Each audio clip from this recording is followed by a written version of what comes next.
سلامونه وخت بخیر زموږ د محل خبر ټولګه ته ښه راغلاست. نن څلورنۍ د غبرګولي یا جوزا 24مه چې د جون له 14 سره برابر د افسر کې هم پام وکړئ څو مهمه خبرونه سره راغله.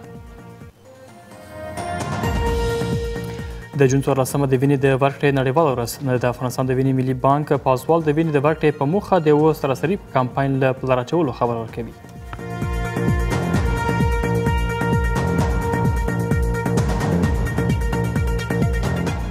د مس عینک پروژې د عملي چارو پر پیل د کانونو وزارت ټینګار. تړون کوونکی شرکت وایي چې د مس عینک له سیمې څخه د لرغونو اثارو له ایستلو وروسته به د دې پروژې عملي چارې پیل شي.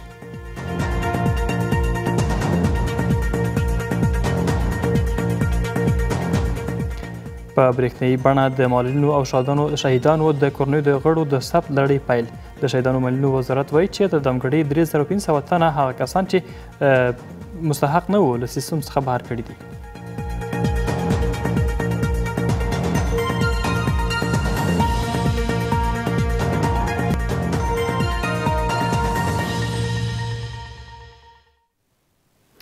بشپړ خبرونه. د کانونو پټرولیم وزارت د مس عینک کان له کیندونکي شرکت څخه غواړي تر څو د دې پروژې عملي چارې پیل کړي. د دې وزارت واکپال شهابالدین دلاور ټینګار کوي چې د مس عینک له سیمې څخه د لرغونو اثارو لیږدولو په موخه یو کمیټه هم جوړه شوې ده. د کانونو وزارت د ښاروالۍ پر بنسټ تړون کوونکي چیني شرکت هم ویل دي چې د مس عینک له سیمې څخه د لرغونو اثارو له لیږد وروسته به د دې پروژې عملي چارې پیل شي. د عینک مس د هیواد یو له سترو کانونو څخه شمیرل کیږي. په تازګۍ سره د کانونو او پترولیم وزارت واکپال د پیمانکار شرکت له چارواکو سره په لیدنه کې د دې پروژې د عملي چارو د کار پیل په اړه خبرې اترې کړې دي. د کانونو او پترولیم وزارت د خبرپاڼې پر بنسټ شهابالدین دلاور د دې شرکت له چارواکو څخه غوښتي چې دا وزارت خپل ټول مسؤلیتونه د شوي اوکرلیک پر بنسټ ترسره کړي او قراردادي شرکت نه باید له دې څخه هم ډېر د دې پروژې عملي چارې وځنډوي. ښاغلی دلاور ټینګار کوي چې د عینک مس د سیمې څخه د لرغونو اثرونو د لیږد په موخه له بېلابېلو ادارو څخه یوه کمیټه هم جوړه شوې ده. دغه لیدنه وناسته کې د مس عینک پروژې اړوند کارونو د دغې لارې دغې پروژې په مخ کې په شته خنډونو باندې تفصیلي خبرې اترې او بحثونه وشول. چونکې د قدیمه اثارو شتون هلته یوه لویه عمده ستونزه ده، نو د هغې د حل په موخه باندې تصمیم ونیول شو چې د اطلاعات و کلتور وزارت سره په هماهنګۍ باندې چې هر څومره ژر کېږي دغه ستونزه هواره شي او د دغې پروژې بعدي کارونو ته زمینه برابره شي. د دې وزارت په خبرپاڼه کې راغلي چې د پیمانکار شرکت چارواکو ویلي چې د عینک سیمې څخه د لرغونو اثرونو له لیږد وروسته د دې پروژې عملي چارې به پیل شي. من مطمئن هستم اگه این پروژه تکمیل شود بسیار مشکلات موجود اقتصادی ما رفع میشه و اگر پولا و عوایدی که از بخش معادن به میان میاد برای فعال کردن عاملین GDP استفاده شود بسیار به سادگی ما میتونیم که برای ثبات اقتصادی برسیم. پروژه مس عینک یک پروژه حیاتی برای مردم افغانستان و برای اقتصاد افغانستان است. اگر این پروژه کار از آغاز شود انشالله افغانستان در بسیار مدت کم از اینمی فقر و بدبختی خلاص میشه. د وزارت مخکې د تل هیوادوالو ته د کاري زمینو د برابرېدو او د اقتصادي وضعیت د ښه کېدو په موخه د هیواد د قانونو کیندلو لپاره له هڅو خبر ورکړی دی. د بهرنیو چارو وزارت وایي چې 180 افغانان چې په ایران کې په بند محکوم وو له بند څخه خوښې او هیواد ته راستنه شوي دي. د دې وزارت ویاند مرستیال په خپله ټویټر پاڼه کې لیکلي دي چې دا بندیان د دواړو هیوادونو ترمنځ هوکړې پر بنسټ نن د هرات له اسلام قلعه له لارې هیواد ته انتقال شوي دي. د دې وزارت د شمیرنو پر بنسټ تر دمګړۍ په ایران کې څه باندې 1110 افغان بندیان له بنده خوښې او هیواد ته راستنه شوي. 180 تن اتباع افغانستان که به حبس محکوم شده بودند بر اساس توافق میان امارت اسلامی افغانستان و جمهوری اسلامی ایران از راه بندر اسلام قلعه هرات در حضور مسئولین بلندپایه دو کشور به امارت اسلامی افغانستان تسلیم داده شدند. قابل یادآوری است که تا کنون 1331 تن اتباع افغانستان از زندانهای مختلف ایران به افغانستان منتقل شدند. د وینې ملي بانک د وینې د ورکړې نړیوال ورځې په پار جوړه شوې غونډه کې په هېواد کې د وینې د ورکولو فرهنګ پر دود ټینګار کړی دی. د دې بانک پازوال د وینې د ورکړې په موخه د یوه سراسري کمپاین له پلار اچولو هم خبر ورکوي او له هېوادوالو غواړي تر څو په دې برخه کې همکاري وکړي. له سره هممهاله د روغتیا نړیوال سازمان افغانستان ته د خپلو مرستو له دوام څخه ډاډ ورکوي. دلته په پلازمینه کابل کې د جون 14مه د وینې د ورکولو نړیواله ورځ ولمانځل شوه. په دې ورځ د وینې د ملي بانک مسؤلین په هېواد کې د وینې د ورکړې فرهنګ د ودې غوښتونکي دي. د دغه بانک مشر د روغتیا نړیوال سازمان پر همکاري د ټینګار ترڅنګ په ټول هېواد کې د وینې ورکولو د کمپاین د پیل خبر هم ورکوي. د آینده کال لپاره پلان لرو چې د وینې کمپاین سرتاسري کو او خپل هغه هدف چې غواړو چې د وینې ورکوونکي رضاکاره وینې ورکوونکي 100% ته ورسیږي، دې ته دا مو یو پلان دی. بل د وینې بانکونو کارکوونکو د ظرفیت لوړول په ملي سطحه باندې په ټول هېواد کې. په ټولنه کې یو غلط فکر همدا دی چې د وینې په ورکولو باندې انسان ګواکې کمزوری کیږي یا خدای دې نه کوي نور امراض ورته رسیږي. ولې دا فکر همداسې نه دی.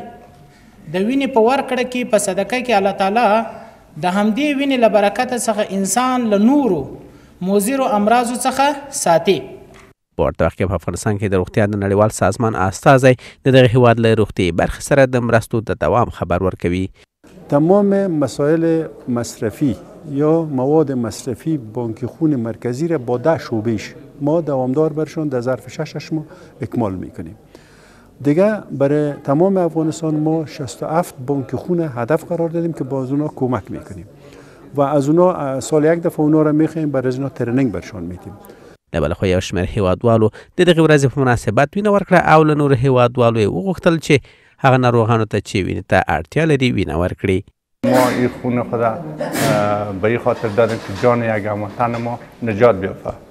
دیگه از تمام مردم خود خواهش میکنیم که بیایم خون بدن. هیچ نقص نداره، هیچ کدام تاثیرات نداره و فایده داره، نقص نه. کسایی که سعادتمند است خون خود بدن هیچ کدام چیز نمیه. خون خود بدن به هموطن خود که از کسایی که به خون ضرورت دارد ثوابی خون خود بدن هیچ کدام مشکل نیست. من ریش سفید هستم، هیچ کدام تغییرات در وجود من آمده. د وینې ملي بانک د مسؤلینو د معلوماتو له مخې د محل په هېواد کې څه باندې 12,000 د تلاسمیا او 878 د هیموفیلیا ناروغان ثبت شوي چې د وینې بانک لخوا ورته وینه ورکول کیږي. او اوس هم لنډه دمه لرو.